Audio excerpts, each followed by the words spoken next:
So basically खूप वाईट वाटतं. मी ऑनेस्टली मी सगळं बघताना मी बोललो तसं की हे पहिलं एक्झिबिशन आहे ज्याचं उद्घाटन करताना मला वाईट वाटतं. सगळे बघताना मी कन्फ्यूज झालं की कुठे काय घोळ आहे. मी आमच्या सहकाऱ्यांच्या घरावर काही लोकांचे नाव नोंदवलं गेलं आहे. महानगरपालिकेच्या आयुक्तांच्या घरावर नाव नोंदवलं आहे. सुलभ शौचालयाचं नाव बघितलं तुम्ही? म्हणजे तुमचं धर्माचं पण हे क्लिअर झालं असेल काही लोकांना जे होतं ते. त्याच्यामुळे हा घोळ धर्म जात ह्याच्या खूप पलीकडचा आहे आणि मला वाटतं की ह्याला खूप गांभीर्याने घेतलं पाहिजे. आम्ही तर घेतोच आहोत, पण निवडणूक आयोगाने पण घेतलं पाहिजे. एवढे पुरावे दिल्यानंतर पण त्यांना कुठची तरी घाई लागली आहे की निवडणुका लावायची. ती घाई मला काय आहे हे हळूहळू कळत आलं आहे की कोणाचा दबाव असू शकतो. पण ज्यांचा दबाव आहे त्यांचे पण काही आमदार येऊन बोलले. मला वाटतं की काल राहुल गांधींनी पण एक काल का परवा की एक ब्राझिलियन जनता पक्षाची एक कार्यकर्ता आहे जी हरियाणामध्ये येऊन भारतीय जनता पक्षाला मतदान करून गेली.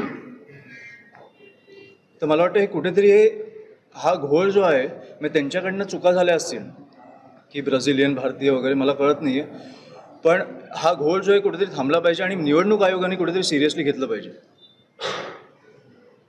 सर या बोगस जे मतदान होतं त्यामुळे हे सत्ताधारी जिंकून येतात का?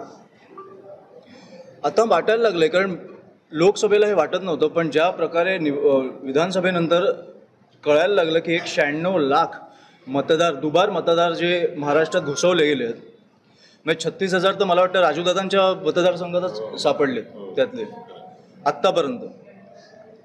ह्याच्या पुढे अजून किती सापडतील माहीत नाही. दुबार मतदार म्हणजे तुम्ही रांगेत उभे असताना तुमच्या पुढे कोण आहे मागे कोण आहे हे जर तुम्हाला माहितीच नसेल, जर तो कोणीतरी बाहेर नाही. तसं आता माहीम दादरमध्ये माझ्या ह्याच्यात 200 लोक सापडली गेली जे ऑलरेडी मृत पावले. त्यांचे नाव अजूनही मतदार यादीत आहेत. त्यांच्या जागेवर कोण येतं हे आपल्याला माहिती तर पाहिजे. निवडणूक आयोगाने स्वतः एक प्रेस कॉन्फरन्स घेतली आणि त्यामध्ये त्या प्रेस कॉन्फरन्सबद्दल मला बोलायचं की ज्या पत्रकारांनी त्यांना स्पष्टपणे विचारलं ना त्यांचे तर पहिले अभिनंदन. कारण ज्या प्रकारे तो माणूस IAS आहे त्याच्याकडे उत्तरं नव्हती.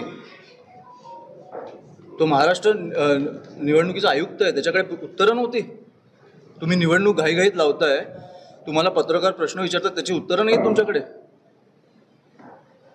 हा विषयच मला कळला नाही आहे की कुठची घाई आहे तुम्हाला अशी.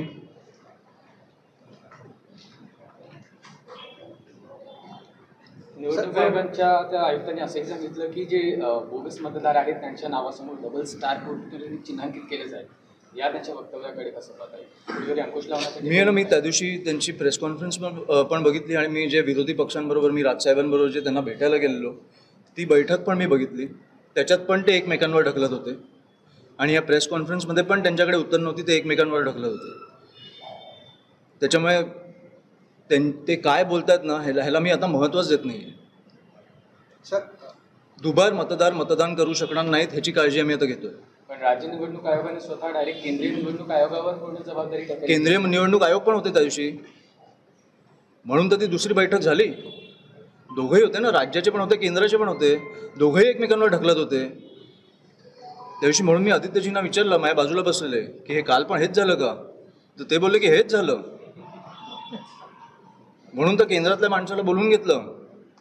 ते दोघंही एकमेकांवर ढकलत होते आणि आता तुम्हाला वस्तुपरिस्थिती समोर आली आहे तुमच्या की एवढी कुठची घाई. तुम्हाला कळतंय घोळ आहे मतदार यादींमध्ये, तर थांबा ना. हे आपल्या निवडणुका किती पुढे गेल्या आहेत. मुंबई महानगरपालिका नवी मुंबई महानगर कधी व्हायला पाहिजे होती? 5 वर्ष. अजून एक 6 महिने थांबून जर तुम्ही मतदार यादीमध्ये सुधार आणलात, जर विरोधी पक्षांना जर त्याची ट्रान्सपरन्सी दिलीत, पारदर्शकता दिलीत, तर प्रॉब्लेम काय आहे? बरं 16 15 हजार आम्ही मतदार तुम्हाला सांगतोय की दुबार आहेत, त्यातले तुम्ही 100 लोक बाहेर काढताय. त्यामुळे हे खूप क्लिअर घोळ झालाय. त्यांना पण कळलंय, आम्हाला पण कळलंय आणि कोण करतंय ते पण आम्हाला कळलंय. त्याच्यामुळे दुबार मतदार होऊन देणार नाही ही आमची एकच भावना आहे.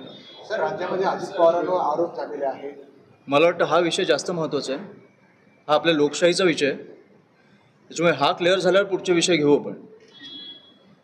सर कारण हे जर जेव्हा तुमचे स्कॅम किंवा काही होतं किंवा कोण कुठचा नेता चुकतो मतदारांना अधिकार असतो त्यांना घरी बसवायचा. तो अधिकारच तुम्ही जर हिसकावून घेतलात तर पुढे आपण कुठच्या स्कॅम हे तुम्ही लोकशाहीनंतर हुकुमशाहीमध्ये गेलात तर तुम्ही मला फक्त प्रश्न विचारत बसाल असा असा स्कॅम झाला, याच्यावर पुढे बोलायचं काय? दुबार मतदान झाला याचा फायदा अजित पवारांना होतोय का सत्य देण्याचा? ह्याचा फायदा कोणालाही होत असेल. ह्याचा फायदा हे दुबार मतदार घुसवलेत म्हणजे मतदार घुसवलेत, ते कोणाला मतदान करतात आपल्याला माहीत नाही, पण जे घुसवत आहेत मला वाटतं की त्यांनाच करत असतील. त्याच्यामुळे त्यांना करत असतील, आम्हाला करत असतील, कोणालाही करत असतील, दुबार मतदारांना थांबवलंच पाहिजे. 2-2 ठिकाणी मतदान करतात, 5-5 ठिकाणी मतदान करतायत, कुठून वेगळ्या राज्यात येऊन मतदान करतात, म्हणजे काय? फायदा कोणाला कोणातरी होतोय ना, आणि तो फायदा कशाला झाला पाहिजे? इकडचे ओरिजिनल मतदार का? मग आम्ही काय करायचं? तुम्ही पत्रकार आहात, मी राजकारणी आहे, पण त्याच्या आधी आपण मतदार आहोत ना. आपल्याला हक्क आहे की ह्या राज्यात ह्या देशात काय झालं पाहिजे याच्यासाठी मतदान करायचा. बाकीचे येऊन कोण ठरवणार? नवी मुंबई विमानतळाच्या संदर्भात मनसेनेच काल परवाच बैठक घेतली होती. मी तुम्हाला ऑनेस्टली सांगू, मला ह्या सगळ्या प्रश्नांची उत्तरं द्यायची आहेत, पण मला आजच्या विषयापासून भरकटायचं नाही आहे. मला खरंच बोलायचं होतं. गजाननजींनी त्या दिवशी उत्तम प्रेस कॉन्फरन्स घेतली. आम्ही सांगितलं आहे आमचा स्टँड आधीपासून क्लिअर आहे की भूमिपुत्रांना पहिल्यापासून प्राधान्य मिळालं पाहिजे, पण मला आजच्या विषयापासून भरकटायचं नाही आहे. आम्ही इकडे जन्मतो, आम्हाला पहिलं प्राधान्य मिळालंच पाहिजे. प्रत्येक राज्याची ही भूमिका आहे. दक्षिणेतले राज्य बघा, पॉलिसी असेल, नियम नसेल तरी ते राबवून घेतात. याबाबत आपण आवाज उठवून स्वतः आपण धडक देणार का? किंवा ती धडक घेऊ, पण त्याच्या आधी निवडणुकीच्या ह्याच्यावर आम्हाला पारदर्शकता आली पाहिजे.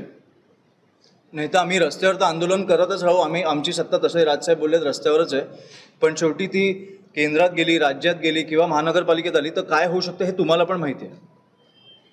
काम करणं किती सोपं जातं हे तुम्हाला पण माहिती आहे. आम्ही काय लढून केसेस घेऊ, आम्हाला काही इश्यू नाही आहे, पण शेवटी ज्या निवडणुका होतात त्या पारदर्शकतेने प्रामाणिकपणे झाल्या पाहिजेत, एवढी आमची मागणी आहे. पुढे आपण जे जिंकतील ते जिंकतील. ठीक आहे. नवी मनपाचे जे आधीचे आयुक्त होते त्यांचं नाव 2 वेळा या यादीमध्ये आहे आणि त्या संदर्भात आयुक्तांचं देखील असं स्पष्टीकरण आलेलं आहे की आम्ही या संदर्भात निवडणूक आयोगाला सांगितलेलं आहे की मी इकडे नाही, मी ठाण्यामध्ये आहे.